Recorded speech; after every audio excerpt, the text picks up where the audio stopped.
Clara Whitmore first met Isabelle Grant on the playground of Ashford Primary School when they were 7. Isabelle had been the new girl, blonde hair in 2 perfect braids, wearing shoes too fancy for climbing frames. She stood by herself near the swings, her pale blue eyes fixed on the ground. Clara, who was shy but kind, noticed her isolation and decided to approach. "Do you want to play?" Clara asked, holding out a skipping rope. That small gesture became the seed of a lifelong bond. From that day forward, Clara and Isabelle were inseparable. Teachers nicknamed them the twins who weren't twins, and neighbors often mistook them for sisters. They spent holidays together, sleepovers became routine, and as they grew older, their lives remained entangled. Clara's home became a refuge for Isabelle whenever her father, Edward Grant, was too harsh or demanding. Isabelle's boldness, meanwhile, gave Clara courage when she was too timid to stand up for herself. They balanced each other like day and night. As teenagers, they navigated heartbreaks, exams, and secrets together. When Clara's father died suddenly, Isabelle sat beside her at the funeral, holding her hand so tightly Clara thought she might never let go. Clara never forgot that loyalty. By their late 20s, their friendship was more than history, it was identity. Clara could not imagine a world without Isabelle. They spoke daily, met weekly, and considered each other family. But what Clara never saw was the shadow behind Isabelle's smiles. Isabelle admired Clara, yes, but admiration had long since soured into envy. Clara's career as an architect was steady and promising. Her fiancé, Thomas Avery, was handsome, kind, and devoted. Clara's life looked like everything Isabelle believed she deserved but never had. On the surface, Isabelle played the role of best friend flawlessly. She celebrated Clara's promotion with champagne, helped plan every detail of the engagement party, and clapped the loudest during Thomas's heartfelt speech. But deep down, her heart was a storm of resentment. Clara's mother, Eleanor Whitmore, had sensed it for years. "Sweetheart," she had whispered once, "not every smile is genuine. Isabelle may love you, but sometimes love comes twisted with jealousy." Clara had laughed it off. To her, Isabelle was family. She trusted her more than anyone. That trust would become her greatest mistake. For Isabelle didn't just want to share Clara's life. She wanted to take it, piece by piece, until nothing remained for Clara but ashes of what once was. And the first cracks in their lifelong bond were about to appear. The night of Clara and Thomas's engagement party sparkled with fairy lights strung across the courtyard of a London restaurant. Clara wore a flowing ivory dress that shimmered beneath the lamps, and Thomas stood proudly beside her, hand around her waist. Guests mingled, glasses of champagne in hand, laughter floating through the warm evening. Clara had dreamed of this moment for years. Everything felt perfect. And then there was Isabelle. She glided through the crowd in a midnight blue gown, her blonde hair cascading in waves, her smile radiant. She charmed Clara's colleagues, flattered Thomas's parents, and even managed to win over Eleanor, who usually regarded her with quiet suspicion. Sophie Langley, Clara's co-worker and closest confidant after Isabelle, leaned close and muttered, "She's working the room like it's her own engagement party." Clara laughed softly, brushing it off. "That's just Isabelle. She loves the spotlight."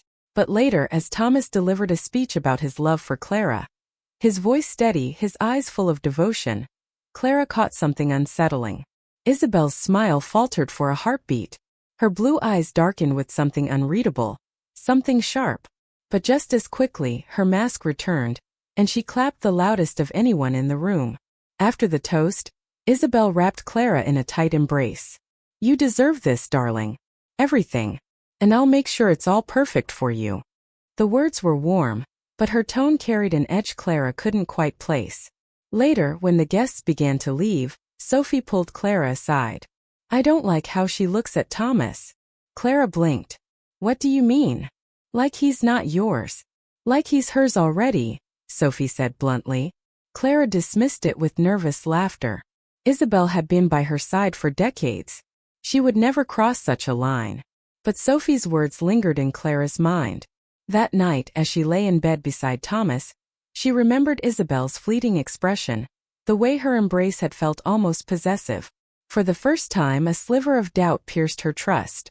And Isabelle, smiling to herself in her apartment across the city, knew that sliver was only the beginning. In the weeks that followed, Wedding planning consumed Clara's life. Dress fittings, caterer appointments, venue decisions. Isabelle insisted on being part of it all. She positioned herself as Clara's right hand, but her suggestions often felt more like commands. That gown washes you out, Clara. You need something bold, something unforgettable. Don't you think Thomas would prefer navy for the groomsmen instead of gray? Darling, trust me, I know what works. You'll thank me later. Clara tried to laugh it off. Isabelle had always been opinionated. But more and more, Clara felt her own voice shrinking under Isabelle's dominance. Thomas seemed charmed by Isabelle's involvement. He laughed at her jokes, agreed with her suggestions, and often praised her creativity. She's just trying to help, he told Clara when she mentioned feeling overwhelmed. But Sophie noticed. During one lunch break, she leaned across the table and said, Clara, I know you don't want to hear this, but Isabelle isn't helping. She's taking over. And she's far too interested in Thomas. Clara's fork froze halfway to her mouth. Interested? Don't be ridiculous. I'm not being ridiculous. I've seen how she looks at him. Like he's a prize she's waiting to claim. Sophie's voice was sharp, protective. Clara forced a smile, but her heart skipped uncomfortably. Sophie's words echoed louder than she wanted to admit. That night, when she came home, she found Thomas and Isabelle in the kitchen. They were laughing together, leaning close over a bottle of wine. Isabelle's hand lingered on Thomas's arm a moment too long. Clara froze at the doorway, unease crawling through her. Clara, Thomas said brightly when he noticed her. We were just talking about honeymoon destinations. Isabelle had some great ideas. Clara smiled, but it felt brittle. She watched Isabelle's confident smirk and realized Sophie wasn't entirely wrong. A seed of doubt had been planted. And Isabelle, ever patient, was ready to water it until it grew into something that would tear Clara's world apart. It was supposed to be a simple girls' night. Clara had picked up a bottle of Merlot and decided to surprise Isabelle at her flat. She hadn't told her she was coming. Spontaneity had always been part of their friendship. She unlocked the door with the spare key Isabelle had given her years ago and stepped inside. Laughter drifted from the living room. Clara smiled at first, imagining Isabelle chatting with someone on the phone. But as she approached, the smile faded. There on the sofa sat Isabelle and Thomas. Too close. Too intimate. Isabelle's hand rested casually on his thigh. Her blue eyes locked on him with an intensity Clara had never seen before. The bottle slipped from Clara's hand, crashing to the floor, red wine spreading like blood across the rug. They both looked up. Thomas's face paled with guilt. Isabelle, on the other hand, didn't flinch. She simply raised her chin, her lips curving into a faint, almost triumphant smile. Clara, Thomas started, standing too quickly. It's not what it looks like. But it was. Clara saw it in his eyes, in Isabelle's expression, in the silence that followed. Her best friend, her fiancé, the two people she trusted most had already crossed a line. Clara's chest tightened as tears stung her eyes. She turned and fled, Isabelle's cool voice following her down the hall. You should have known, Clara. You can't keep everything forever. The days after the discovery were a blur of disbelief and heartbreak. Clara barely left her flat. She ignored Isabelle's calls, blocked her on social media, and threw every reminder of her into a box she shoved under the bed. Thomas begged for forgiveness. He swore nothing physical had happened. It was a mistake, he said, his voice raw. I should have stopped her. I love you, Clara. Only you. Clara wanted to believe him, but the image of Isabelle's hand on his thigh haunted her. Worse than Thomas's guilt was Isabelle's expression. Unashamed, victorious.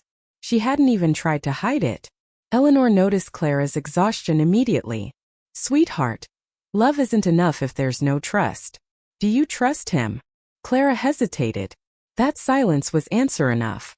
Sophie was harsher. Thomas let her get that close once. He'll let her in again. And Isabelle? She's not finished. She's tasted what she wants, and she won't stop until she takes it all. Clara shivered. She knew Sophie was right. Isabelle wasn't going to disappear quietly, because Isabelle didn't just want Thomas. She wanted everything Clara had, her love, her career, her future. And she would stop at nothing to take it. Clara thought cutting Isabelle out of her life would be simple.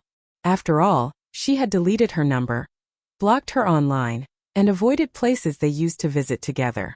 But Isabelle was not someone who accepted rejection quietly. The first time she appeared was outside Clara's office. Clara had been walking out with Sophie when Isabelle stepped from a waiting car, dressed elegantly as ever. "Clara," she said smoothly, as though nothing had happened. "We need to talk." Clara froze. Sophie's glare could have burned holes through steel. "Leave her alone," Sophie snapped, stepping between them. But Isabelle's eyes were locked on Clara. "You can't erase me. You know it." "I know it." Clara's chest tightened. She didn't reply, just pulled Sophie's arm and walked quickly to the tube station.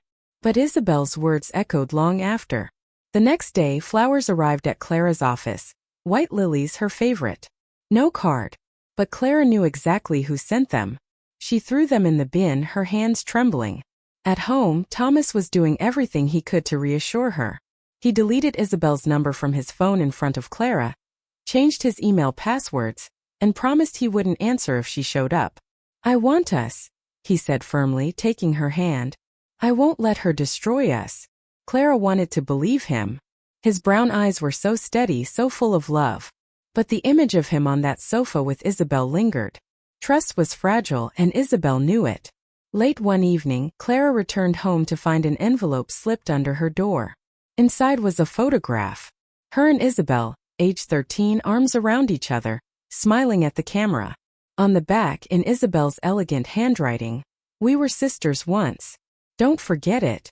Clara sank to the floor, tears blurring her vision. Isabelle wasn't just after Thomas. She was playing on their history, their shared life, their bond that Clara had once thought unbreakable. "She won't stop until you're broken," Sophie said when Clara showed her the note. And Clara realized she was right. Isabelle was no longer her best friend. She was an enemy, one who knew all her weaknesses. Thomas tried to move forward as if nothing had happened, but Clara couldn't. Every time his phone buzzed, her heart lurched. Every late night at the office filled her with dread. "Clara," he said one evening, his voice heavy with frustration, "you have to trust me. I've done everything to prove I want you. What else can I do?" Clara's throat tightened. "It's not you I don't trust, Thomas. It's her. She's not going to stop." Thomas sighed, running a hand through his hair. "Then maybe we need to move away from London. Start fresh somewhere she can't find us." The idea sounded tempting, but Clara knew Isabelle would find a way. She always had. Meanwhile at work, Clara found herself struggling to concentrate. Isabelle had once been her confidant for every decision, big and small. Now the silence felt suffocating. Sophie tried to fill the gap, but it wasn't the same. One afternoon, Clara's manager pulled her aside. "Clara, your designs are lacking focus lately. Is everything all right?" She nodded quickly, embarrassed. But inside she felt Isabelle's shadow everywhere, poisoning even her career. That weekend, Clara and Thomas attended a dinner party hosted by one of his colleagues. The evening was pleasant, until Isabelle walked in, dazzling in a crimson dress. Clara's stomach dropped. "What is she doing here?" Clara whispered. Thomas looked equally shocked. "I didn't invite her. I swear." But Isabelle smiled like the star of the show, weaving her way through the crowd until she stood before them. "Darling Clara," she purred. "You look beautiful." Clara's hand shook, but she forced a smile. She wouldn't give Isabelle the satisfaction of seeing her break. Isabelle leaned close, her voice a whisper only Clara could hear. "He'll be mine, you know. It's just a matter of time." Clara froze. Thomas placed a protective arm around her, but the damage was done. Isabelle wasn't backing down. She was escalating. And Clara realized her life was no longer just fragile. It was under siege. Clara finally confided in her mother. They sat together in Eleanor's cozy kitchen, the scent of freshly brewed tea filling the air. "She's everywhere, Mum. I can't escape her," Clara whispered, her voice trembling. Eleanor's wise eyes softened with sorrow.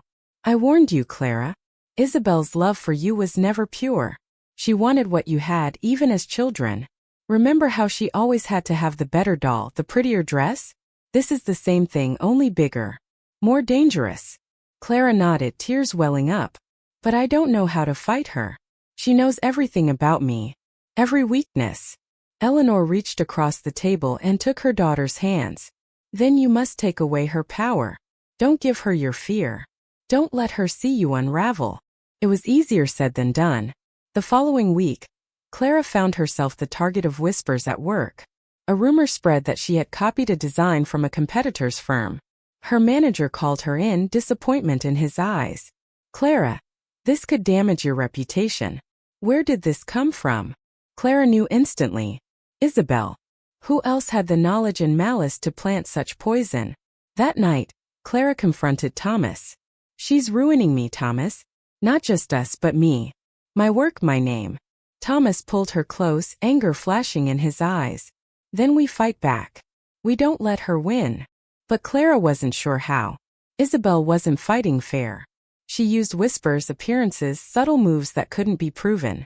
Later that night, Clara lay awake, replaying her mother's words. Take away her power. But how could she fight a woman who seemed to hold all the cards? Weeks passed, and Clara's world continued to tilt. Isabelle had perfected her strategy. Small intrusions, each designed to chip away at Clara's sanity. A text from an unknown number. He called me last night. He misses me. A voicemail left at midnight. Isabelle's laughter low and taunting. Whispers at her firm that she was unstable, likely fed by Isabelle's careful manipulations. Even Thomas's reassurance began to falter under the strain. Clara, we can't keep living like this, he said one night, exhaustion etched across his face. She's winning by tearing us apart. Clara flinched. So what are you saying? That I should let her take you? Of course not, Thomas said quickly. But maybe you need to stop reacting. She thrives on it. Clara wanted to believe him, but the constant pressure gnawed at her.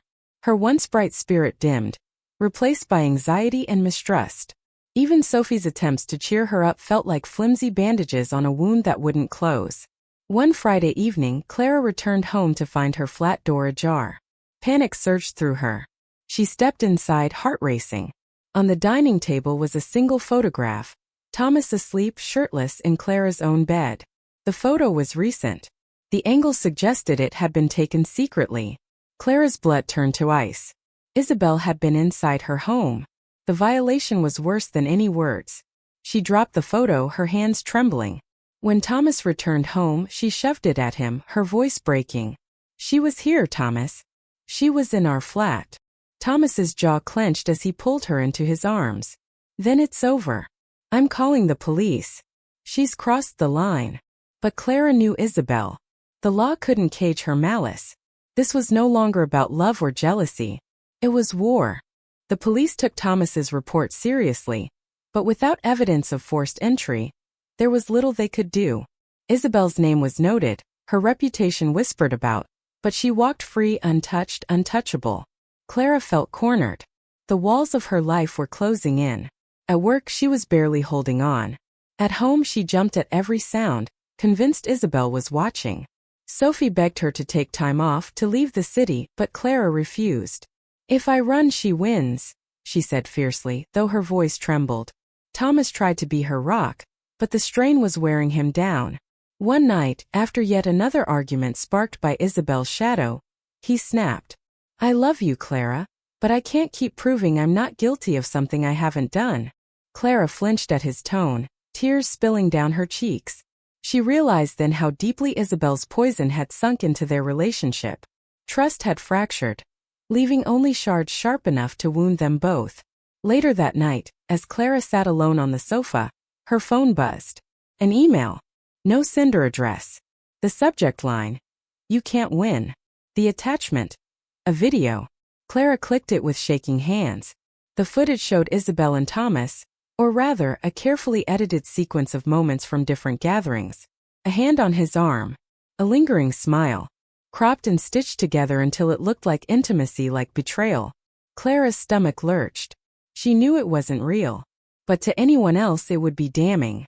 Her career was under fire. Her relationship was crumbling. And now, her reputation was in Isabelle's hands. Clara collapsed back against the cushions, a sob tearing from her throat. Her best friend had become her destroyer. And she feared the worst was yet to come. Sophie had been patient with Clara, watching her unravel bit by bit, but she had reached her limit. One rainy afternoon, after seeing Clara break down over another anonymous email, Sophie decided to act. "Clara, listen to me," she said firmly, gripping her friend's hands across the cafe table. "We can't just sit here waiting for her next move. Isabelle is orchestrating all of this, but she's not untouchable. She'll have made a mistake somewhere, and I'm going to find it." Clara shook her head. "You don't understand, Sophie. She doesn't slip. She plans everything." Sophie's hazel eyes flashed with determination. "Everyone slips eventually." That evening, Sophie stayed late at her office, combing through social media, business registries, even gossip blogs. Isabelle had always been careful about her image, but Sophie noticed something. A series of private events where Isabelle's name kept appearing on guest lists connected to Edward Grant, her father. Powerful circles, but also ones that left paper trails. And then Sophie found it. A leaked gallery photo from one of Edward's fundraisers. In the background, blurred but unmistakable, was Isabelle, leaning toward Clara's manager at the firm. A week before the plagiarism rumors started, Sophie's heart pounded. This was proof. Proof that Isabelle had orchestrated the attack on Clara's career. The next day she showed Clara. Clara stared at the image, her breath catching. She's been behind it all. Every step. Sophie nodded grimly. "And now we can fight back." For the first time in weeks, Clara felt a flicker of hope. Thomas, meanwhile, was wrestling with his own demons. He loved Clara, but Isabelle's games had turned their lives into a battlefield. One evening he sat Clara down, his face pale with exhaustion. "Clara, I need you to hear me out. This can't go on forever. We either face Isabelle together, head-on, or we risk losing everything. Us included." Clara flinched. "You think I don't want to fight? She's everywhere, Thomas. Every time I try to breathe, she's there, waiting to strangle me with it." Thomas leaned forward, his voice soft but steady. "Then let's take away her control. Stop reacting. Start acting. Use the evidence Sophie found. Show people who Isabelle really is." Clara hesitated. Confronting Isabelle publicly felt dangerous. Isabelle thrived on attention. What if it only fueled her more? But Thomas was right about one thing. If they did nothing, Isabelle would destroy them completely. "All right," Clara whispered finally. "We'll fight." Thomas pulled her into his arms, but even as she clung to him, Clara felt the gnawing fear that Isabelle would find some new way to twist the knife. And deep down, she wondered if their relationship, already fractured, could survive the storm even if they won. When Isabelle learned that Sophie had started digging, she struck back with venom. Clara received a package at her office. Inside was a leather-bound journal. Her own. Or rather, a perfect replica filled with words she had never written. Confessions of envy, lust, and betrayal. Entries describing an affair with Thomas, resentment toward Sophie, even bitterness toward her own mother. At the back was a note in Isabelle's handwriting. "If you play games with me, I'll show this to everyone. Imagine what they'll think when they believe these are your true thoughts." Clara's hands shook violently. Isabelle had forged her inner voice. It was monstrous. That evening she showed Thomas and Sophie. Thomas's jaw tightened. "She's unhinged." Sophie's face hardened. "Which means she's scared. People lash out like this when they know they're losing control." But Clara wasn't convinced. Isabelle didn't look scared. She looked like someone savoring her victory. Still, Clara resolved not to let Isabelle's threats silence her. The forged journal was a weapon, but so was the truth. And for the first time, Clara wanted to fight back no matter the cost. It happened at another grand event hosted by Edward Grant. One Isabelle made sure Clara would attend by arranging for her firm to present designs there. The ballroom shimmered with chandeliers and whispers of power, but Clara barely noticed. She had Sophie by her side, her mother's quiet encouragement echoing in her mind, and Thomas standing tall, his hand in hers. And then Isabelle appeared, radiant in emerald silk, smiling like a queen surveying her kingdom. "Clara," she said sweetly, approaching with mock warmth. "How lovely to see you." Clara's voice trembled at first, but then steadied. "Why are you doing this, Isabelle? Was our friendship worth nothing to you?" Isabelle's smile sharpened. "Friendship? Don't be naive. You had everything handed to you, Thomas, your career, your perfect little life. and I was expected to clap from the sidelines. I refuse to be the supporting character in your story. The venom in her words silenced the nearby crowd. For the first time, Isabelle wasn't the charming socialite. She was exposed, raw, cruel. Sophie stepped forward, holding up her phone with the photo she had uncovered. Everyone here should know what Isabelle has been doing. Planting lies, destroying reputations. Murmurs rippled through the crowd. Isabelle's face tightened, but she quickly forced a laugh. Really, Clara? Resorting to petty gossip? How disappointing. But Thomas's voice rang clear, steady, and furious. This isn't gossip. It's the truth. You tried to ruin the woman I love. And tonight, everyone sees you for what you are. For once, Isabelle faltered. The crowd's eyes turned, suspicion replacing admiration. And Clara realized the balance had shifted. The fallout was swift. Rumors spread like wildfire, not about Clara, but about Isabelle. The photo Sophie found, combined with Isabelle's own unguarded words, painted a damning picture. Clients distanced themselves. Colleagues whispered behind her back. Even Edward Grant, furious at the scandal, pulled his support. Isabelle's carefully curated world began to crumble. But victory didn't feel sweet. Clara stood by the window of her flat, watching the London rain, her heart heavy. She was my best friend, she whispered to Thomas one evening. I loved her like a sister. And she tried to destroy me. Thomas wrapped his arms around her, resting his chin on her hair. She failed. You're stronger than she ever imagined. Clara nodded, but tears filled her eyes. Strength came at a cost. The girl she once shared secrets with at sleepovers was gone, replaced by an enemy who had forced her to fight for her life, her love, her identity. Weeks later, Clara received a letter in elegant handwriting. No return address, but she knew instantly. Isabelle, this isn't over, it read. You may have won the crowd, but you'll never truly escape me. Clara folded the letter carefully, her hand steady this time. She placed it in a drawer, closed it, and turned back to Thomas.